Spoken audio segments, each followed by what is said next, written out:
বাংলাদেশ চলমানকালী যে শিক্ষার্থীরা যে আন্দোলন করছে কোটা বিরোধী আন্দোলন, এই আন্দোলনকে ঘিরে এবার কথা বললেন সাফা কবির।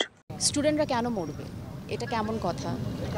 আমরা এটা মেনে নিতে পারি না। আজকে আমরা মেনে নিতে পারছি না দেখে আজকে আমরা এখানে দাঁড়িয়েছি। এবং একটা কথা বলতে চাই যে আপনারা যারাই আমাকে শুনছেন না কেন এই মুহূর্তে, স্টুডেন্টদেরকে বুঝিয়ে বলুন, মেরে না।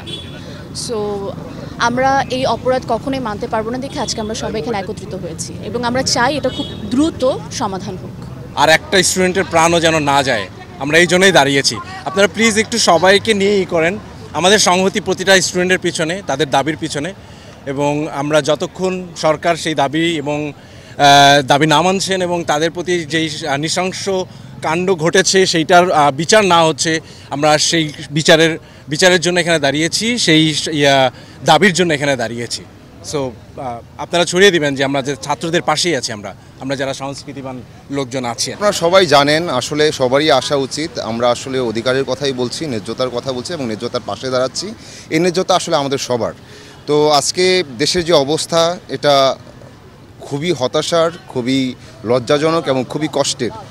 এবং আমরা অত্যন্ত শোক নিয়ে, কষ্ট নিয়ে এখানে এসে দাঁড়ালাম আমরা সবার সাথে। বাকি আমি যদি বলি যে আমাদের দেশের যে আন্দোলনটা কোটা সংস্কার এবং ছাত্র বৈষম্য বিরোধী আন্দোলন, এটার পক্ষে আমরা সবাই, এটার পক্ষে আসলে আমরা সবাই। সো আমাদেরকে এভাবে অবজ্ঞা করা, আমাদেরকে এটা প্রমাণ করে দেওয়া যে আমাদের সরকার আমাদের ভালোবাসেন না, আমাদের বক্তব্যের আসলে কোনো গুরুত্ব নাই বা আমাদের গুরুত্ব নাই, এটা এক ধরনের বিলাসিতা।